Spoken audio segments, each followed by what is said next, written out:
No, sí, bárbaro.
Muy buenas noches, gracias por su asistencia.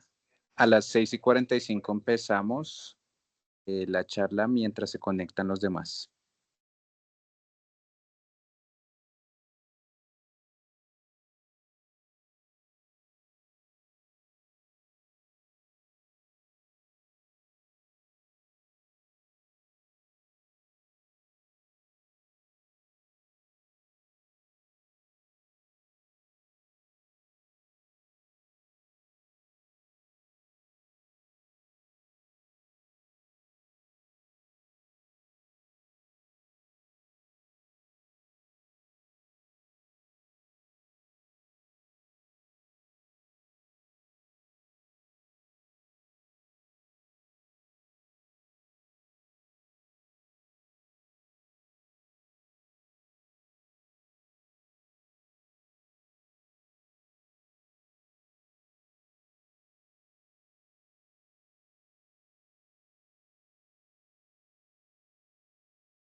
Bueno, buenas noches para todos.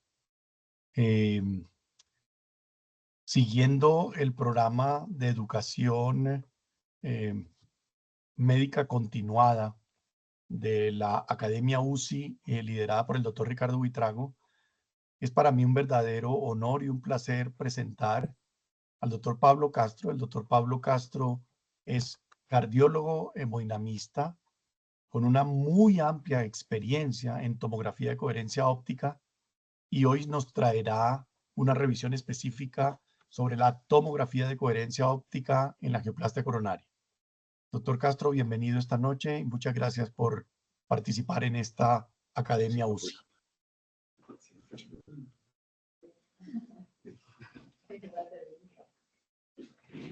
Listo.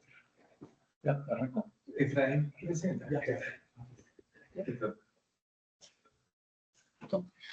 Bueno, buenas noches. Agradezco al doctor Buitrago y a todo su grupo la invitación para esta reunión académica. Me parece muy importante que nos conozcamos todos y que conozcamos qué es lo que estamos haciendo en la clínica. Tengo que decir ahora que conozco esta área que yo no tenía ni idea que existiera. Toda la investigación que se hace acá es muy valiosa, o sea que es importante que todos conozcamos qué hacemos en la clínica en las diferentes áreas para tener un mejor conocimiento de lo que es la clínica. Bueno, entrando en tema, vamos a hablar hoy de un tema que me apasiona a mí, que es la tomografía de coherencia óptica en el diagnóstico de intervención coronaria y de patología coronaria.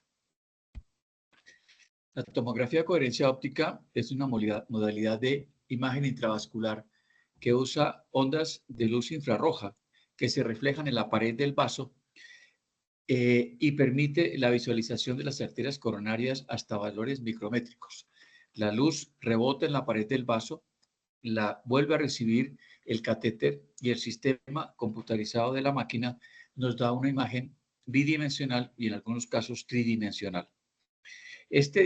Esta técnica o este procedimiento se inició en el año 91 en oftalmología para estudios de retina, de mácula, y posteriormente se aplicó a coronarias aproximadamente por allá en el año 99. Como les decía, es un catéter que entra dentro de la arteria coronaria. No tengo pointer, ¿sí? ¿Se ve? No, no tengo. No tengo cursor. Bueno, entra dentro de la arteria coronaria.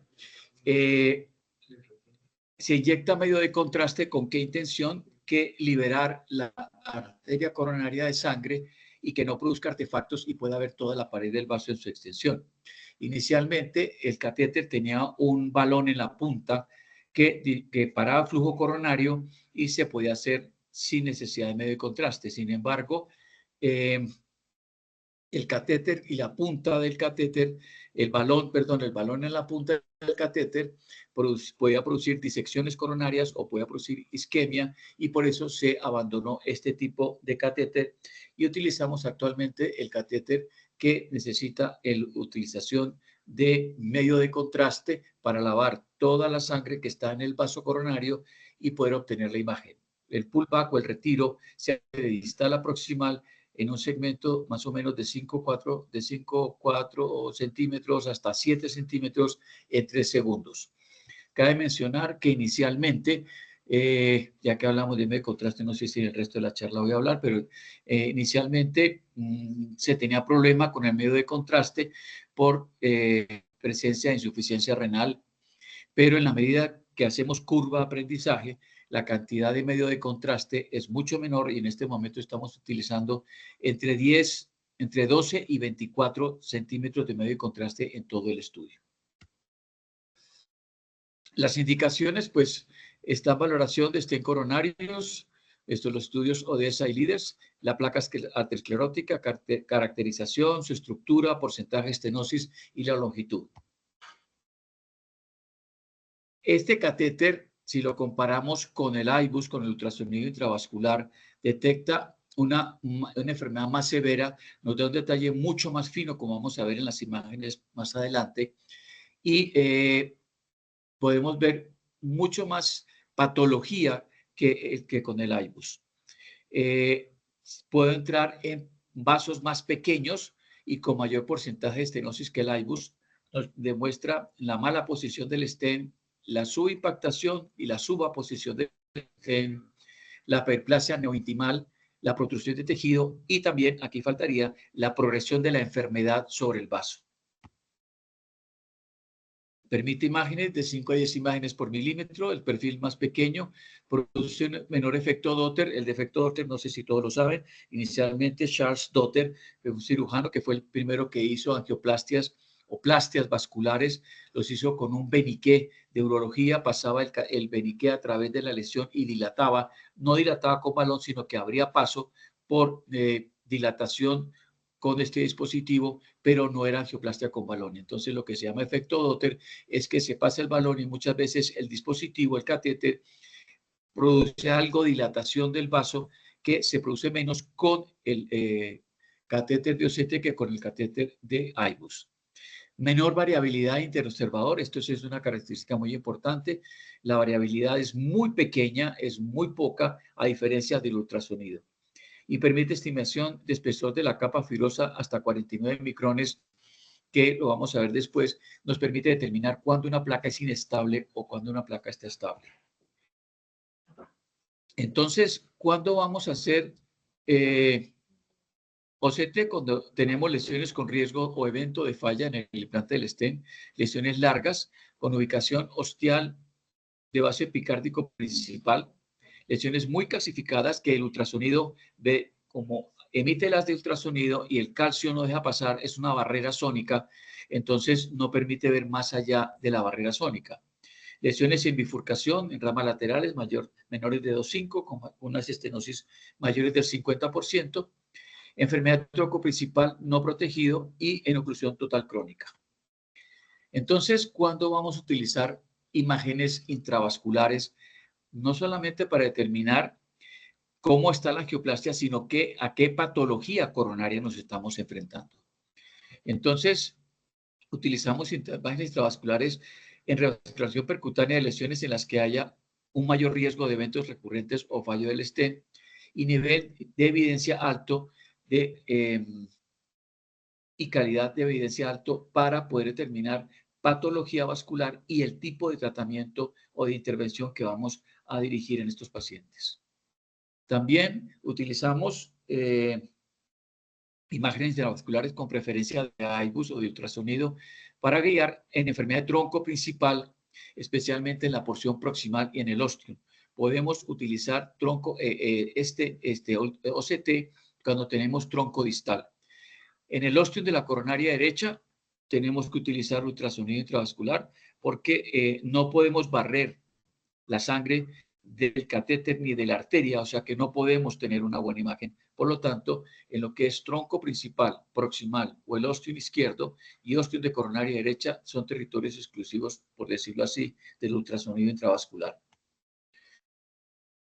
Para los pacientes que se someten a angioplastia coronaria en oclusiones totales crónicas, el ultrasonido intravascular es de mucha ayuda, mayor ayuda, porque permite ver si vamos por la verdadera luz o vamos por una falsa luz, y también en la optimización en el implante del stent.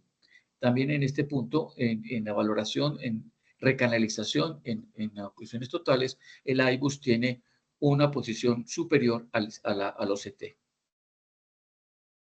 Entonces, también utilizamos OCT en imágenes para identificar patologías subyacentes asociadas al fallo del stent en trasplante cardíaco.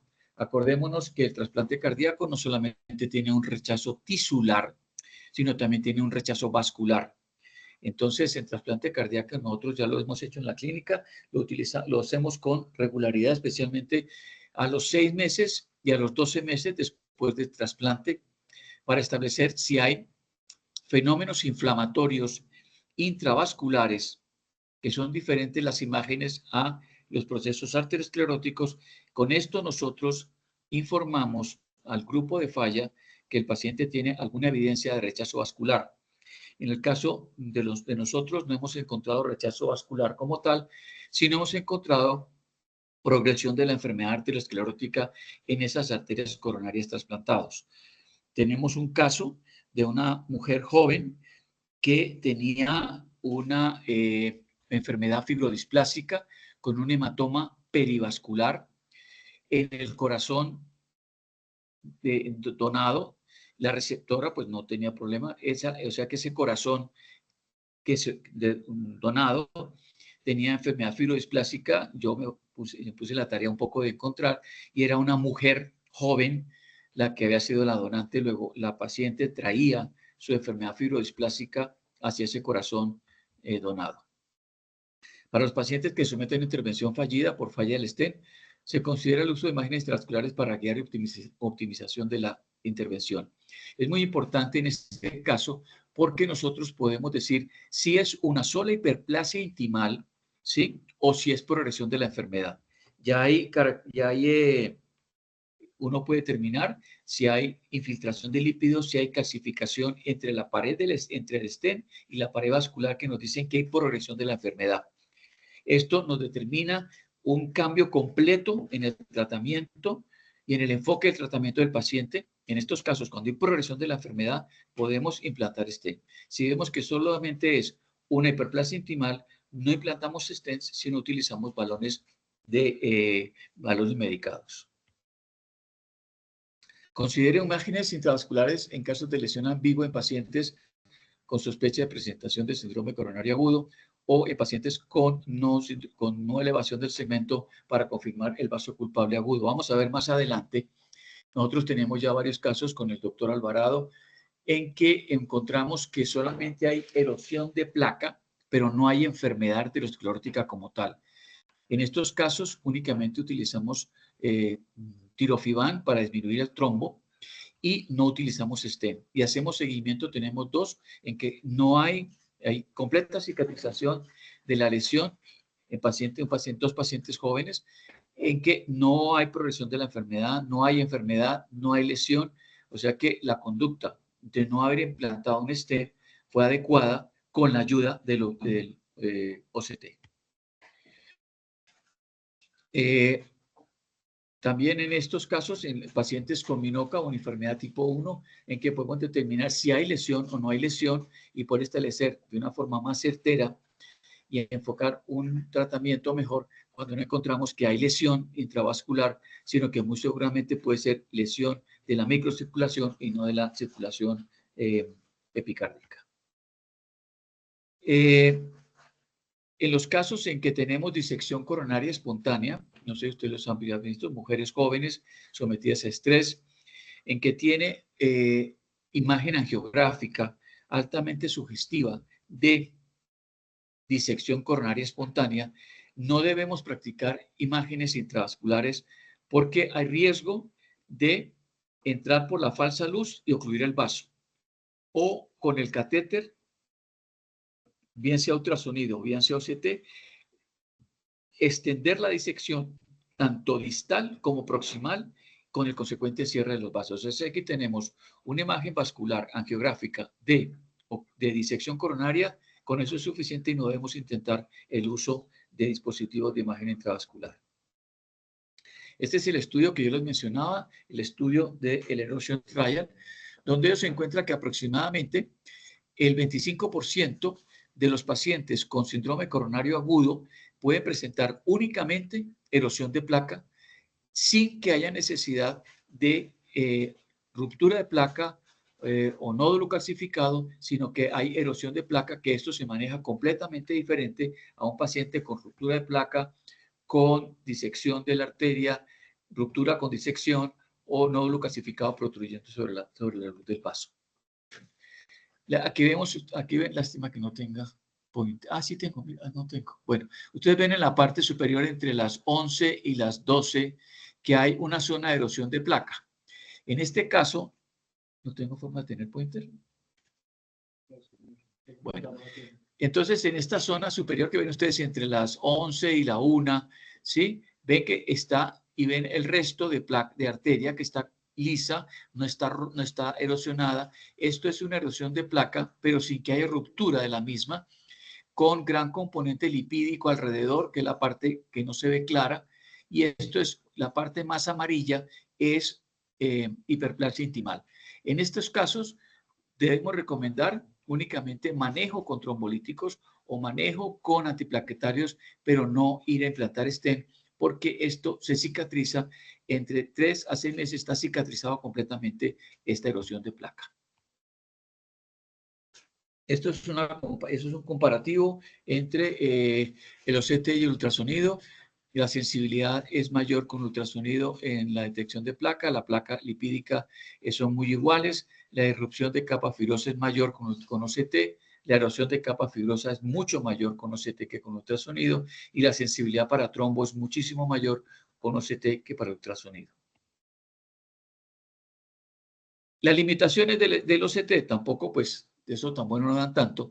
Las limitaciones del OCT son la penetración, que no penetra igual que en la pared del vaso que el ultrasonido, o sea que lo que es la remodelación. Nosotros podemos hablar de remodelación positiva o negativa, el fenómeno de Glakov, sí, solamente con ultrasonido, porque podemos ver toda la placa y toda la pared del vaso y podemos ver cómo la placa va creciendo hacia la pared del vaso.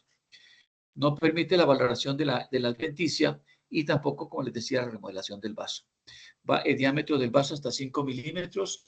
No podemos ver tronco osteocoronario y tronco en su porción proximal y media. A veces no es fácil verla con OCT. Bueno, sigamos puesto esto. Esto tenemos acá en valoración. Entonces, ven acá en la geografía.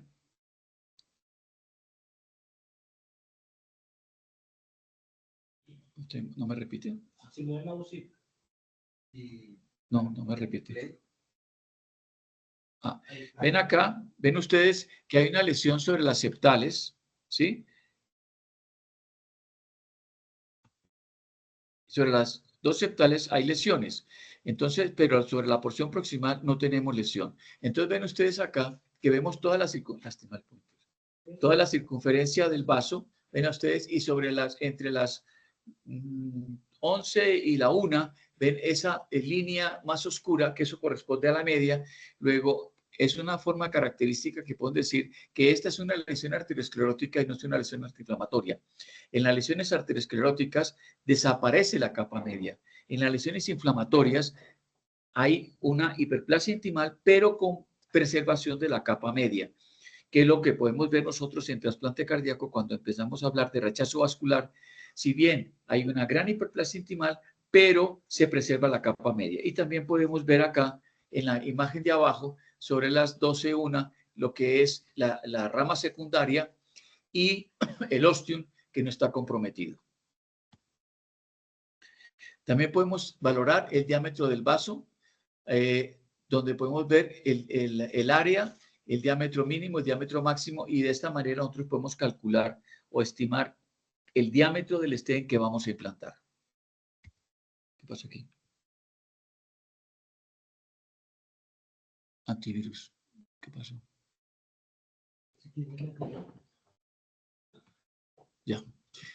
En la caracterización de la placa. Entonces, aquí ven ustedes que está circunscrito cómo se ven los lípidos en una lesión vascular. La ven arriba, que está completamente circular y es una capa en que no se ve clara, pero esta se ve mucho más clara que en ultrasonido. Vemos abajo una capa que está circunscrita, que es la placa de calcio, con depósitos de calcio en su interior.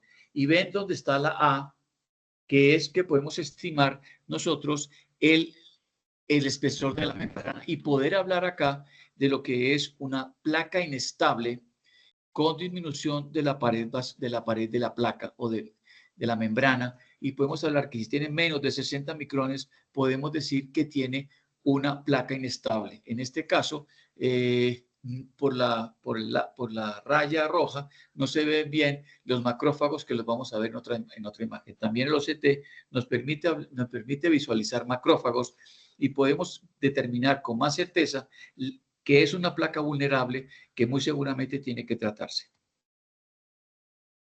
En esto, aquí tengo, sí.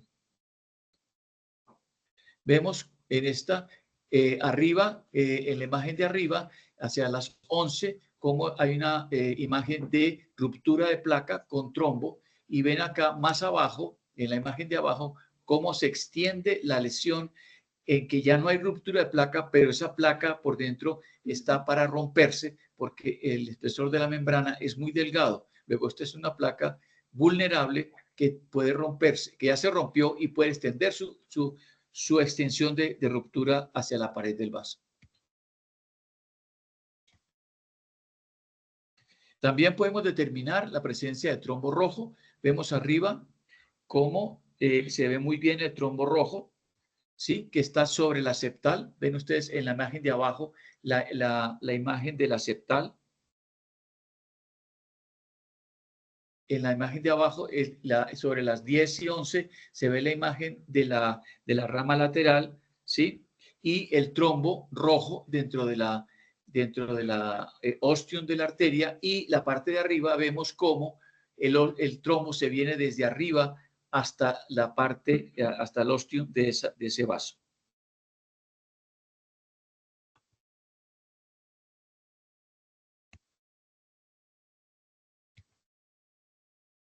Esta es una oclusión total de una descendente anterior. Se ha pasado la guía Ven ustedes en la imagen de angiografía a la izquierda la segunda, donde está el catéter de OCT, los dos puntos, el distal y el punto más distal, que es donde termina el catéter como tal, y el otro punto donde termina o donde va a empezar el barrido, el catéter. Y ven acá en la primera imagen que es un trombo blanco que es completamente diferente al trombo rojo que estábamos viendo anteriormente. Es un trombo diferente. Aquí también vemos no solamente el trombo rojo, sino la ruptura de la placa que está entre las 9 y las 1. Esa zona es ruptura de placa. Grave el pointer. Porque así, eso es como medio adivinando.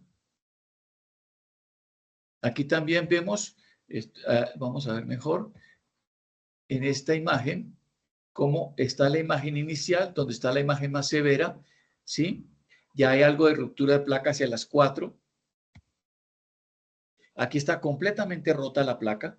Ven ustedes cómo está completamente rota entre las 9 y las 2, completamente rota la placa, y la lesión que tiene acá. Si ustedes, sin tener mucho acto de fe, sobre las 6 de la imagen, aquí, Ricardo. Hacemos un riesgo, cambiamos de computador y proyectamos imagen desde ese que sí tiene pointer. Ah, bueno, también. Profe, pero sí creo que sí tiene el doctor. Ya nos van a ayudar para ver si sacamos el pointer.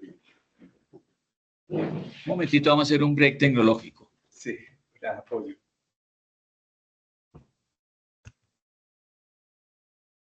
Ah, no, esto es otra cosa. Las anteriores. Sí, sí. Entonces ven ustedes acá cómo está completamente rota la placa, ¿sí?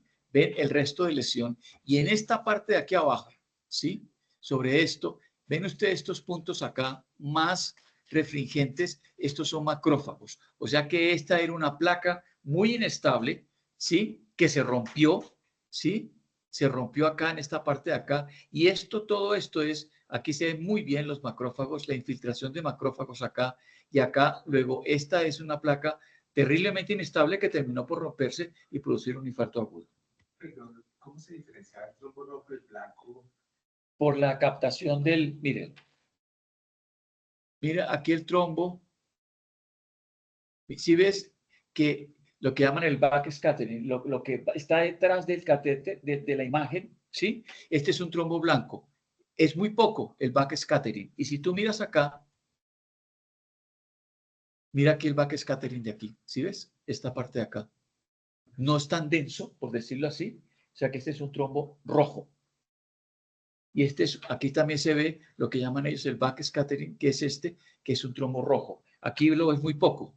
Sí, mira. El trombo rojo es más rico en bilirina. Sí, claro. Los rojos, y este es más organizado. Sí, cuando uno hace, por ejemplo, hace tromboaspiración, saca trombos blancos, que son trombos ya organizados, y no saca trombos rojos, que son más agudos. Entonces, aquí ven ustedes, aquí está roto la placa, aquí está rota la placa, todo esto es trombo, todo esto es trombo. Aquí está rota la placa, todos estos son trombos acá que están sobre la pared.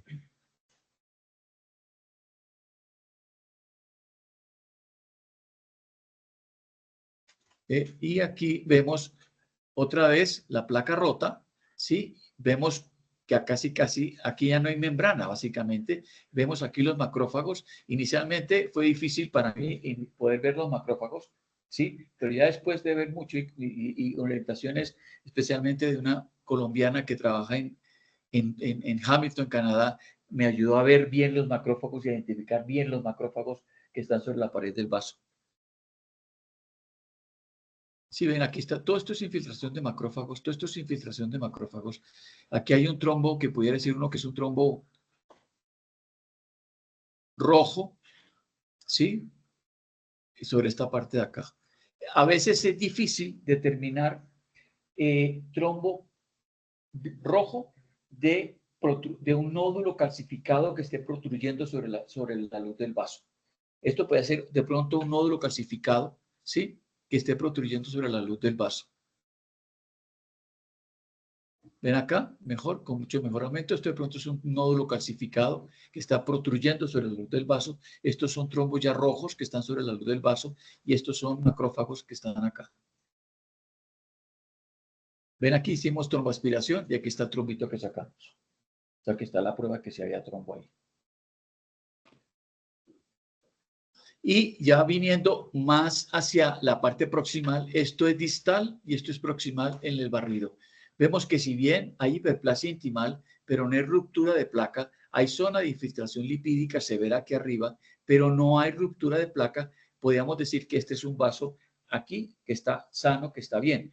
Pero ven ustedes acá que no hay media. No hay media. Está completamente, bueno, aquí hay un poquito, esta parte de aquí abajo hay un poco, pero la íntima ha crecido y ya ha desaparecido la capa media. Es una característica de lesión arteriosclerótica. La zona que no tiene, o sea, la zona del círculo que está abierta, ¿qué representa? O sea, lo que está hacia la sombra. ¿Esto? Esto es sombra esto es sombra. Esto es artefacto. Sí, el artefacto del catéter. Vemos acá lo importante de esto, que si bien la lesión más severa está en esta parte de acá, donde ya hay erosión de placa, pero la lesión viene desde arriba, donde ven ustedes que ya la placa aquí ya se rompió, se empezó a romper aquí arriba, en esta parte de acá, y uno diría que esta parte es sana. Pero aquí vemos que está rota la placa. Y aquí está erosionada con algo de ruptura, pero la ruptura, la lesión, comienza desde arriba, no comienza acá.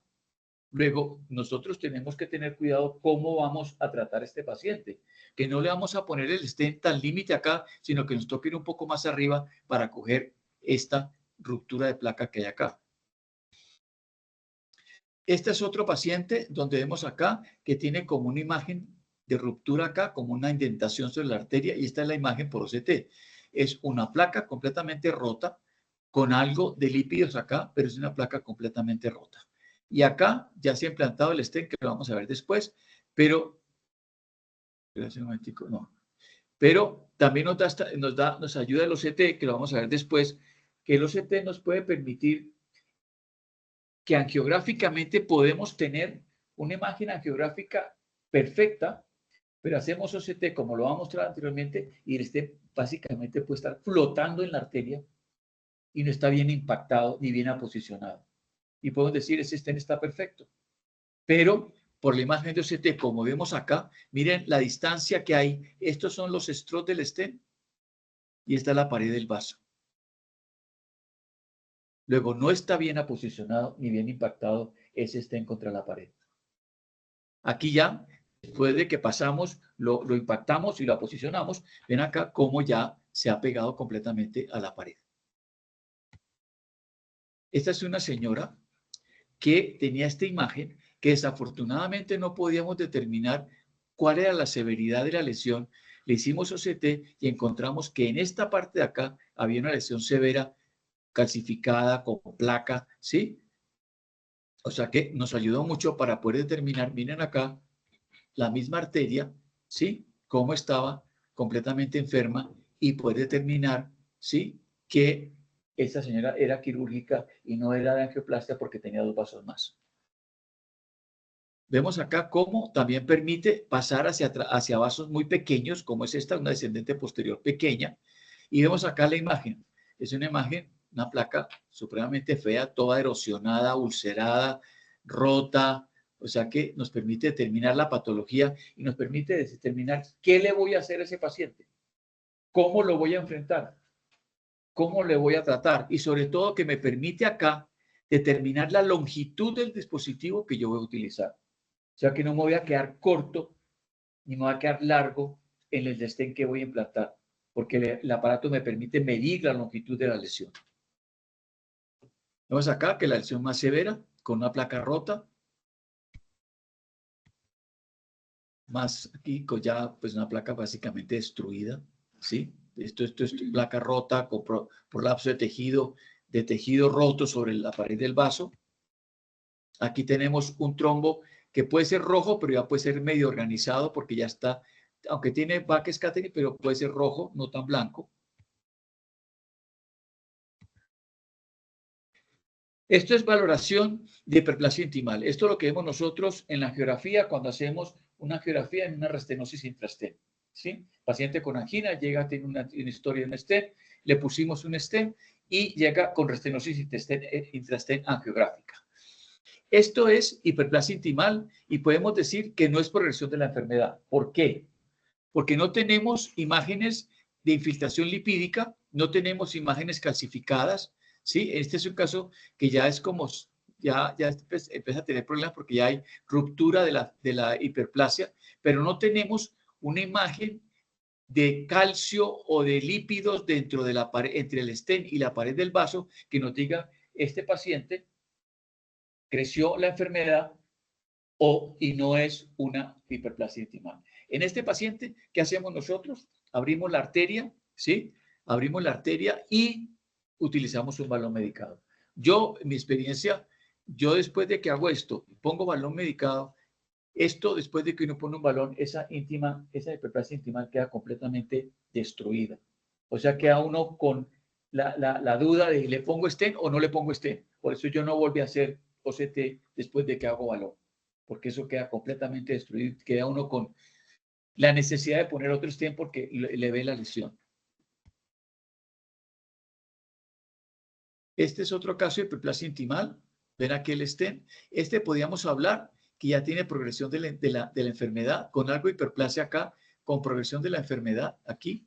¿Sí ven? Que ya aquí hay infiltración de lípidos, luego aquí sí estaría indicado implantar un nuevo stent, porque aquí hay infiltración de lípidos sobre esta zona acá, aunque aquí hay hiperplasia intimal, pero aquí ya hay infiltración de lípidos. Y esta es la otra imagen, después de que se hace angioplastia, que pues queda destruida la íntima y termina uno poniendo el otro stent. La disección coronaria. Esta es una disección coronaria donde ven ustedes que tiene una hiperplasia intimal, ¿sí? No vemos capa media, luego es una lesión arteriosclerótica, no es una lesión inflamatoria, ¿sí? Y aquí hay un flap de disección. Entonces vemos acá el flap de disección acá, ¿sí? Este es un caso de un paciente que esta imagen angiográfica era sospechosa.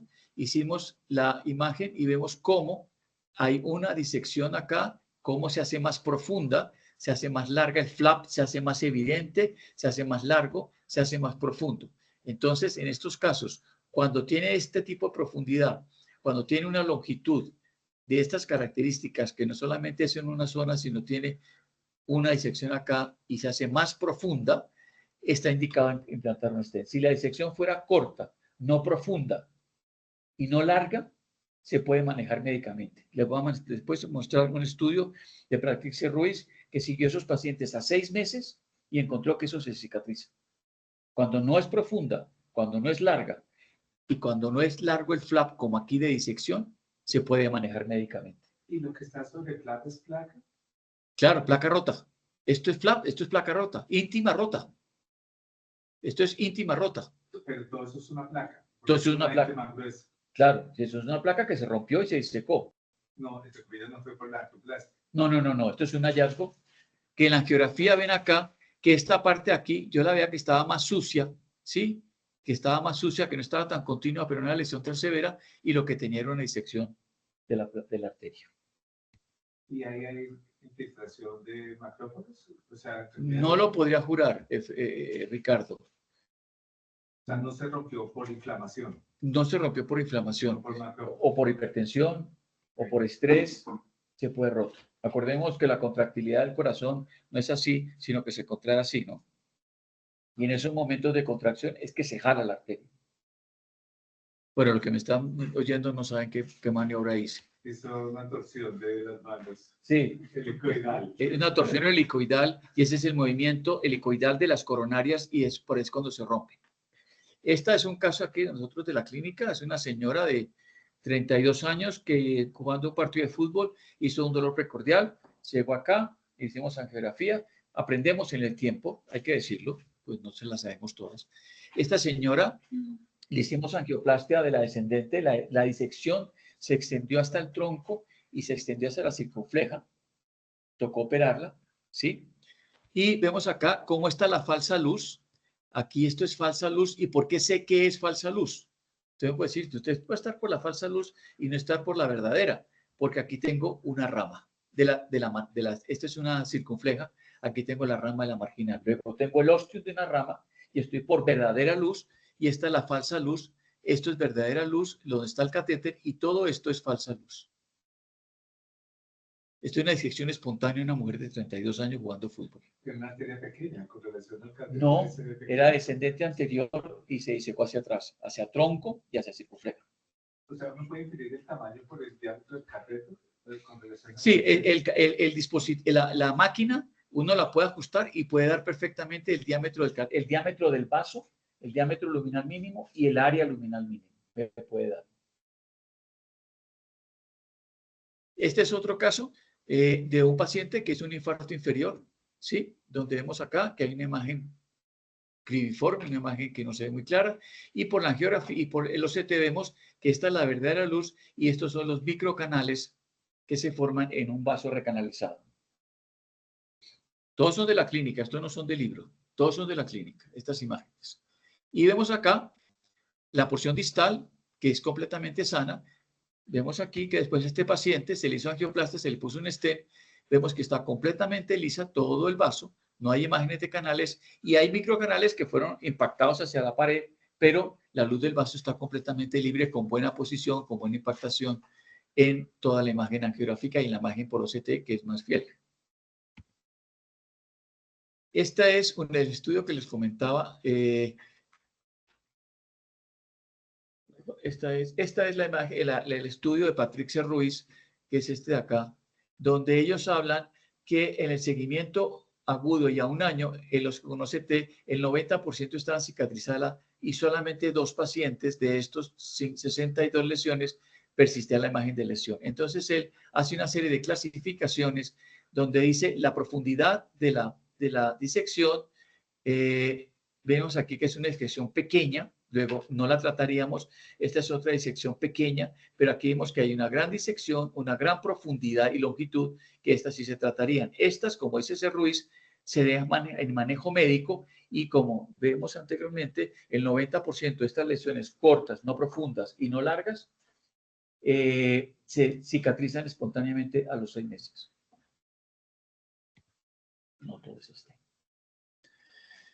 ¿Puedo hacerle una pregunta? Que no me oye. Perdón, la ignorancia.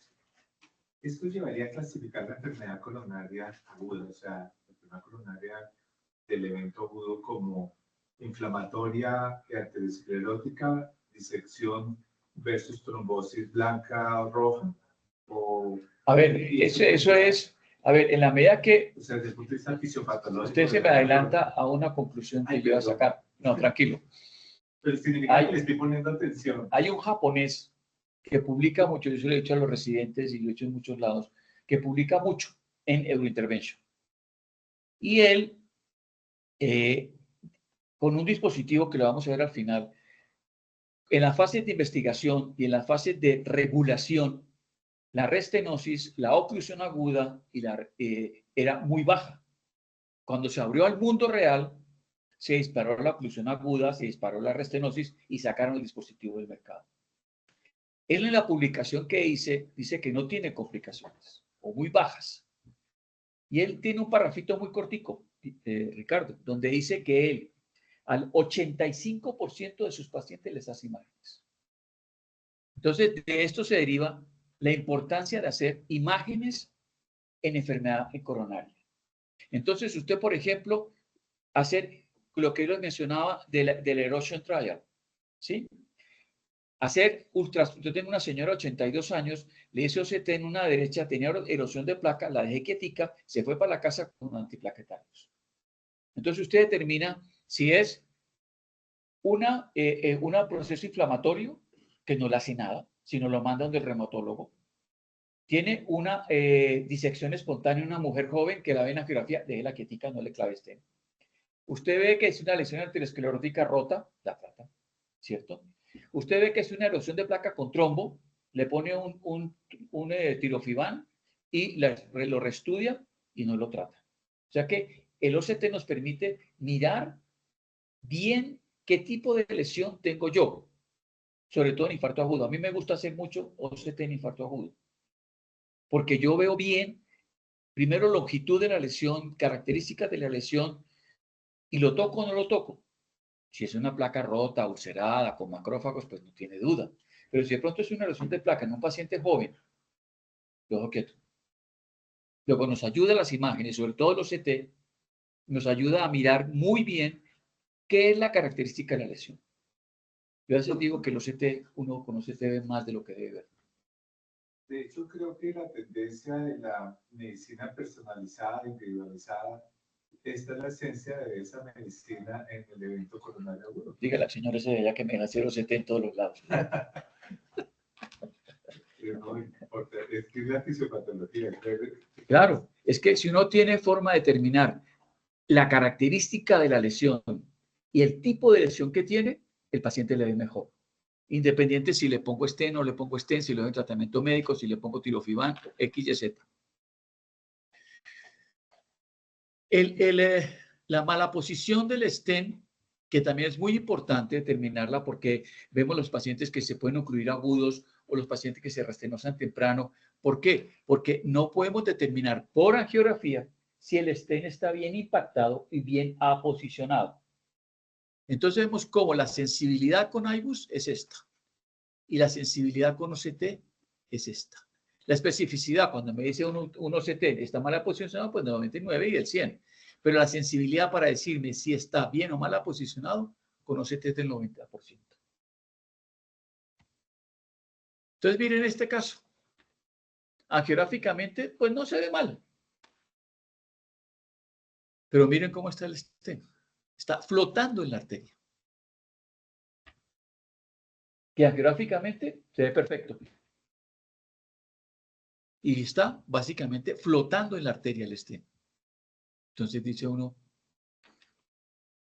tengo que hacer imágenes. Es que la imagen solo habla sola. Ven usted la distancia entre el stent y la pared del vaso. Miren acá esta. Completamente mal posicionado el stent. Que gráficamente se ve muy bien. ¿Por qué? Porque por acá pasa medio. O sea que me va a hacer, a desdibujar, me va a trampear la imagen, porque como por aquí arriba pasa medio, yo veo que está perfectamente el vaso.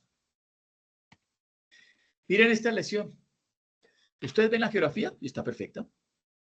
No tiene imágenes de disección, no tiene imágenes de nada, está muy bien. Y miren la imagen del OCT. ¿Y por qué hizo OCT a veces? Está en infarto agudo y a mí me gusta hacer en infarto agudo.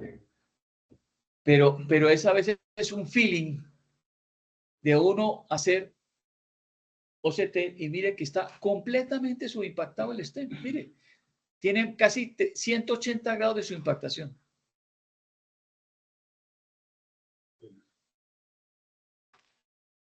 Ahí sí hay este inflamatorio, ¿cierto? No, esto es puro arteriosclerótico. Puro arteriosclerótico. ¿Por qué? Porque no tengo capa media. Que eso se ve en trasplante cardíaco. Se ve en enfermedades reumáticas. Que uno tiene capa media, pero tiene hiperplasia intimal. Es uno de los criterios de rechazo vascular en trasplante cardíaco. Miren esta. Aquí está el dispositivo, aquí termina el catéter y aquí termina el dispositivo y empieza a hacerme el barrido. Miren ustedes acá. Ese estén está flotando. Está flotando en la arteria. ¿Cómo se interpreta la gráfica de abajo?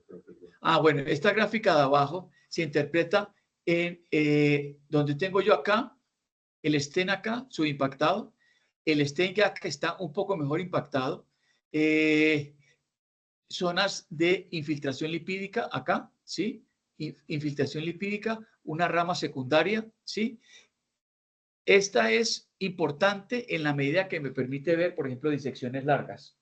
Por ejemplo, que me permite ver la longitud de la subimpactación. Aquí vemos que esta me está diciendo que la subimpactación es de 2.1 milímetros.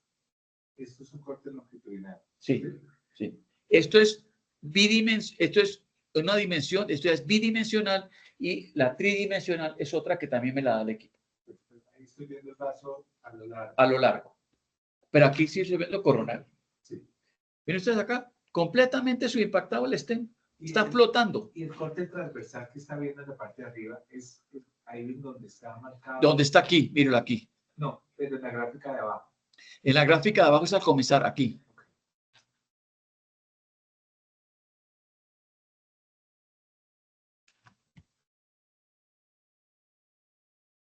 Aquí. Aquí no me hizo, no me jugó. Ah, bueno, pues, ¿qué pasó? Bueno, este es otro caso en un infarto agudo, ¿sí? Donde yo voy a ver, mira aquí, Ricardo, si ven un infarto agudo, oclusión total de la coronaria derecha, paso, recanalizo, me queda esta imagen, ¿sí? Pero es lo para mostrar lo que es un trombo blanco, ¿sí ven? Mire, perdón, rojo. ¿Sí ve aquí? Que tiene un pack escaterino, ¿sí? Que esto es rojo porque es un infarto agudo. Esto es básicamente el estudio Doctors que comparó, básicamente utilizó valoración de FFR con angiografía y valoración de FFR con OCT y encontró que la valoración con optimización con OCT era superior a la sola angiografía. ¿Puedes recordarnos lo que es Eso es fisiología coronaria. Eso es una medición que hacemos nosotros que nos permite determinar si fisiológicamente esa lesión es significativa o no. Hay varios métodos, que está el RFR, que fue el FFR, que fue el primero. Luego vino el RFR, el IFR, y hay otro, de acuerdo a la casa, es el QFR, pero ese es un dispositivo y es un método que sobre todo en lesiones intermedias, que el reflejo oculoestenótico puede decir que es severa, y nos hemos llevado muchas sorpresas. Uno hace fisiología y la lesión es significativa. Entonces se deja quieta. Yo siempre les digo, las pepitas funcionan. O sea, mira la reserva de flujo. No, mira es, dependiendo, si es FFR o IFR, me mide la diferencia de presiones a través de la lesión. El RFR sí me mira toda la diástole y me compromete algo la circulación distal. Por eso es que usted en infarto agudo, en estenosis aórtica o en falla cardíaca no debe hacer RFR, sino tiene que hacer es IFR, que me mide únicamente es el gradiente a través de la lesión. Este es el Doctors, que es lo que les comentaba. Este es el estudio de la Illumen 2, que fue cuando comparó resultados de ultrasonido contra OCT. ¿Cuántos ingredientes significativos? Solo para entender. Con los que son, por ejemplo, el RFR, que es con adenosina, es 0,80. Todos los otros que no son con vasodilatación distal es 0,89. El RFR, el IFR son con 0,89. pero el FFR, que es el primero que todos, es con 0,80. ¿Esos son porcentajes o son milímetros de mercurio? No, es gradientes a través de la lesión. O sea, pero en milímetros de En mercurio. milímetros de mercurio, sí. Y ven aquí otra parte que también es importante que aprendimos, que es que uno tiene a veces una lesión y uno piensa y ve sucia la arteria acá. Dice, me quedó mal impactado ese stent tengo que darle más. Entonces, con OCT aprendimos que si uno no lleva, si lleva uno el vaso, balón-vaso, 1 a 1, obtiene una buena impactación y una buena posición. Pero si uno trata de irse un poco más allá, viene el problema este. ¿Qué es esto de acá? Esto es protrusión de tejido, protrusión de trombo a través de los struts del stent. ¿Sí? Porque yo inflo el balón y ¿qué hago yo? Pues yo inflo el balón se expande el stent, pero ya hay trombo, hay tejido y se mete a través del strut. O sea que esto, de acuerdo a la Illumin 4, puede hacer, si es muy importante, es una causa de angioplastia fallida, la protrusión de tejido a través del strut. O sea que uno tiene que irse siempre en relación 1 a 1 y no llevar más allá porque puede producir una protrusión de tejido importante a través del stent. Es una sobreimpactación. Sobre impactación. Por eso es que el equipo siempre le dice a uno, tiene 3.25, tiene 3.85, tiene 3.75 y uno calcula el stent de acuerdo al diámetro luminal mínimo. En bifurcaciones, aquí tenemos esta, donde me permite ver muy bien la bifurcación, que si bien el stent no está subimpactado porque está sobre la otra vaso, pero me permite ver muy bien la bifurcación. Aquí también veo perfectamente. Y en el caso de que haga angioplastia, si yo no veo comprometido este ósteo, no tengo que hacerle más nada. Aquí vemos esta otra bifurcación donde el stent está bien. No hay compromiso de la bifurcación, no hay estenosis, no hay disección, no hay ruptura, no hay nada, ¿sí? O sea que esta bifurcación está bien. Pero hay placa en esa bifurcación. Puede haber algo de placa aquí. Sí. Aquí. Acuérdese que si usted se acuerda de lo que es el shear stress, el punto de máximo estrés es en esta zona. Por eso es que muchas veces las lesiones coronarias es en esta zona por el shear stress. El shear stress es el movimiento en cizalla o alteración del flujo coronario, ¿sí? Y hace que esa alteración de flujo coronario, ¿sí? Me produzca lesión, es en esta zona de acá, lo que llaman el shear stress. Pero no hay lesión, mire que usted, que tiene un buen diámetro, no hay protrusión de placa, no hay ruptura de placa, no hay disección, luego está bien. ¿Cómo valoramos el resultado final? Aquí vemos que el stent está bien aposicionado, está bien impactado. La distancia entre la pared del vaso y el strut no debe ser mayor que el espesor del strut. Eso no me lo dice ultrasonido, solamente me lo dice SOT. Y yo tengo que hacerle esta ampliación para ver si, aquí lo medí, si la distancia entre la pared del vaso y el strut es superior al diámetro del strut. Eso es muy fino. Y solamente lo permite hacer este equipo. O sea, ultrasonido no me lo permite hacer. Entonces yo digo que está bien impactado, porque la distancia no es superior al espesor del strut. Aquí vemos en esta otra imagen que está completamente impactado. Aquí tenemos una rama lateral, ¿sí? Que no tengo que tenerla en cuenta. El aparato me da que no está impactado, pero yo tengo que saber que tengo una rama lateral que no está alterando. Aquí vemos la imagen que vimos del paciente anterior, donde vemos cómo el stent está completamente impactado y completamente posicionado en el paciente que hemos recanalizado la descendente y que hemos encontrado trombo blanco. Este es el estudio, este es el Forza Trial, que es otro estudio que yo también sigo mucho, donde ellos hablan que de acuerdo al área de estenosis, si es mayor del 75% o el área de estenosis mayor del 50%, con un diámetro luminal mínimo de 2.5 milímetros cuadrados, o un área de estenosis mayor del 50%, pero con ruptura de placa, está uno, en este estudio eran indicaciones para intervenir la lesión. Entonces vemos acá este caso es de hace poquito. Si ven ustedes acá, pues uno dice, pues sí tiene algo ahí, pero no es severo. No es una lesión crítica, ¿cierto? Entonces yo dije, no, hagámoslo CT para ver cómo está eso.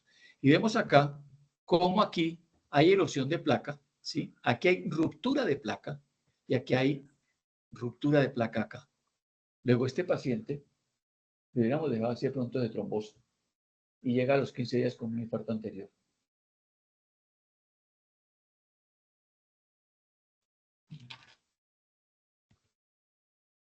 Aquí vemos en una bifurcación que está, si bien el stent está bien impactado y posicionado sobre la rama OM1, y el stent de la OM2 está completamente impactado y está bien, los dos stros se están pegando bien, se están, digamos, eso es un kissing stent, se están pesando los dos stents en esta zona acá. Luego está bien impactado en la OM1, está bien impactado en la OM2 y están la zona de superposición, están bien.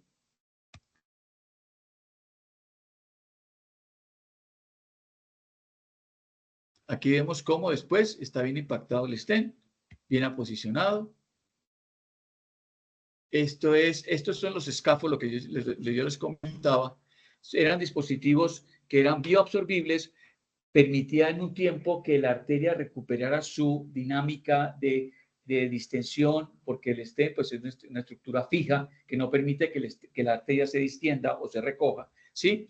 Y como está impactado, y esta es la imagen del scaffold. Desafortunadamente, pues no más. Es diferente. Ustedes ven que los otros stents eran como rayitas. Sí. Estos son los famosos cajoncitos del stent de un scaffold que pusimos acá y le hicimos OCT. Esta es la imagen del scaffold o del stent bioabsorbible. Hay otras imágenes, otras aplicaciones de los OCT en angiografía pulmonar, donde nos puede determinar los tipos de lesión, si es un canal o multicanal o ya muy severa con muchos canales. Nos puede decir si es un solo orificio, sí, pero no lo utilizamos porque pues no la cantidad de medio de contraste que se utiliza en este tipo de pacientes sí es muy alta. Bueno, esta es la última final que el IBUS y el OCT no están peleando. ¿En circulación cerebral se ha utilizado? Se ha utilizado algo en carótidas. Nosotros no lo hemos utilizado en carótidas. Hay reportes de carótidas, pero ya intracerebral no. Hasta carótida interna y carótida externa. Hay un estudio por ahí que me pasó Javier Torres, no sé cómo lo hicieron, donde en foramen, para determinar la presencia o no de trombos, para diferir o hacer el procedimiento de implantación de un dispositivo, hay un estudio, me pasó Javier Torres, de OCT en foramen oval. También se utilizan renales. Yo lo he visto utilizar en renales en los congresos, pero nosotros no utilizamos en renales. Eso es. Y ya hay un nuevo catéter que la punta del catéter como tal es mucho más corta contra la marca de donde empieza el barrido del dispositivo, que permite que uno entre más distal en ramas más periféricas porque son más pequeños y no hay tanto catéter en la punta. Profe, en las imágenes de OCT anteriores me llama mucho la atención los que quedan los catéteres flotantes. Ahí ¿cuál sería como la... No quedan flotando. Los stent, perdón, quedan flotando. Claro. Ahí ¿cuál sería la urgencia? O ya perdimos ese base. No, porque fíjate, verás que tú ves aquí que el stent, pongámoslo aquí a ver, en uno que se vea que el stent está flotando. Aquí, por ejemplo, aquí, tú ves que yo no he perdido el vaso. ¿Por qué no he perdido el vaso? Porque tengo mi guía, que es esta es la guía que está dentro del vaso. Yo estoy dentro con mi guía, que es esta es mi guía, este es el catéter y esta es mi guía, esta es la guía mía. Luego estoy dentro de la luz del vaso. Yo entro, yo mido ahí, me dice cuánto tengo de área, cuánto tengo de lumen, entro y expando el stent. El stent no está impactado. No, o sea, digamos que me refería al hecho, o sea, como si sonara a un solo uso, o sea, como ya lo dejé dilatado de este tamaño, hago el OCT, se ve que todavía está flotando, puedo llegar a intervenir el mismo stent y pues llenar el espacio que haga Lo expando, expandir el stent. Pero yo no he perdido el vaso porque tengo aquí mi guía. Aquí está la guía. Doctor Castro. ¿Hay preguntas?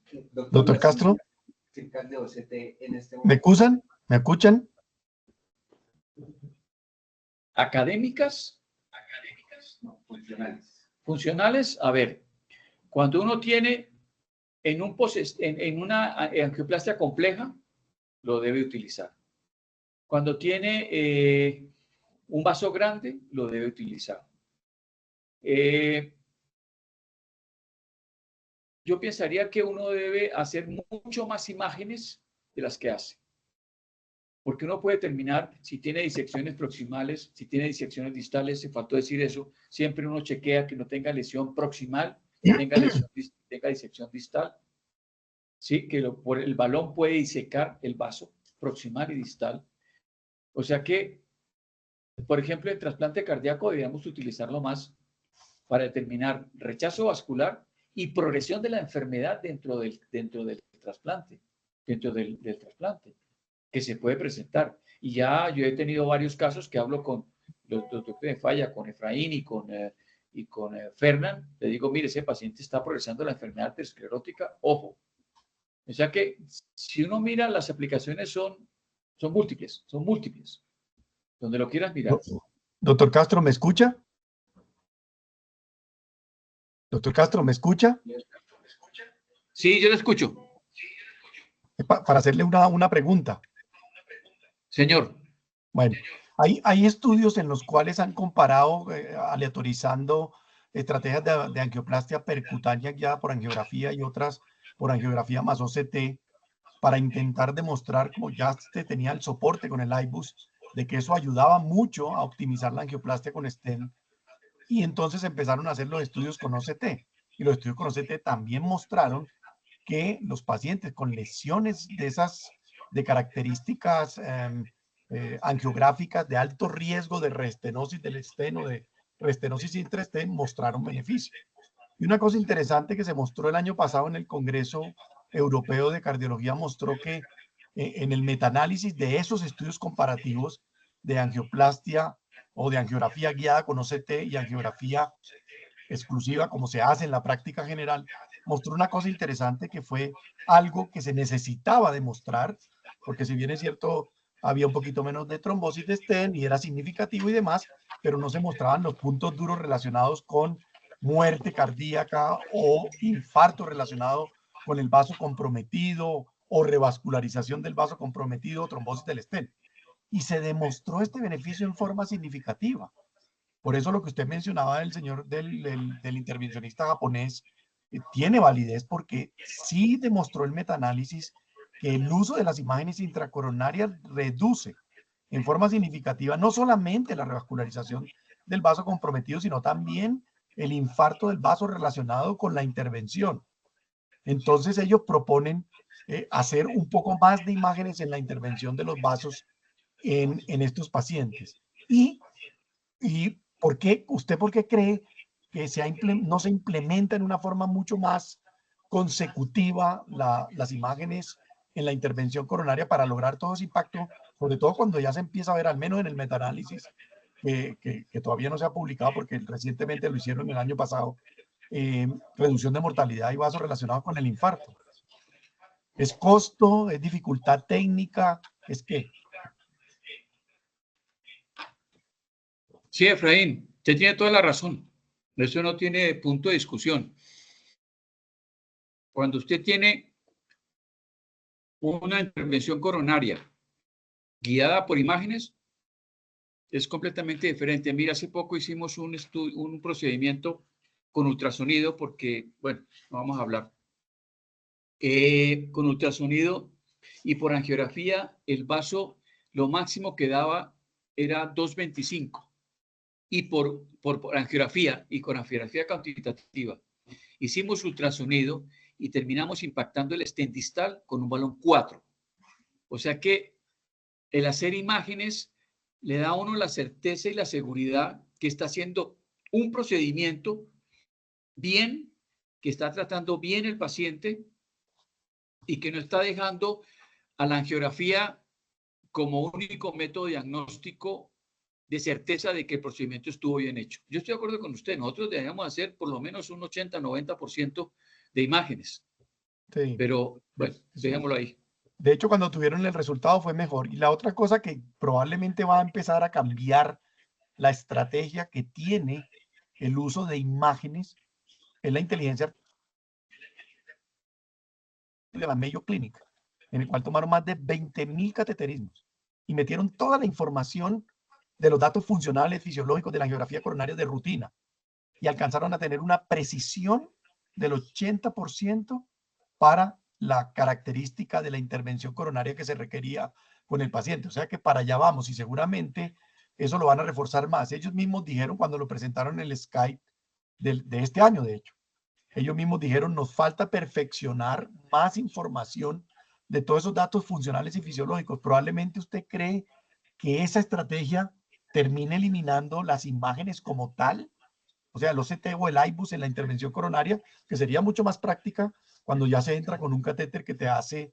valoraciones en las imágenes de una vez de características funcionales.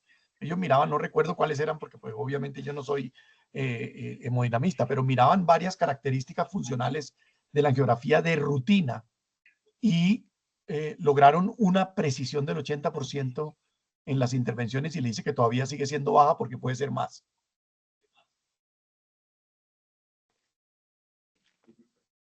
Pues, Efra, nosotros hacemos mucha fisiología coronaria y determinamos la necesidad de intervención o no en un paciente. O sea que nosotros casi no nos estamos apoyando mucho en la angiografía. Ante la duda que nosotros tenemos de que si la lesión es significativa o no, hacemos fisiología coronaria. Sí, sí. No sé todavía, ya había oído algo que iban a sacar el catéter, iban a sacar un catéter de OCT que también se puede hacer fisiología coronaria.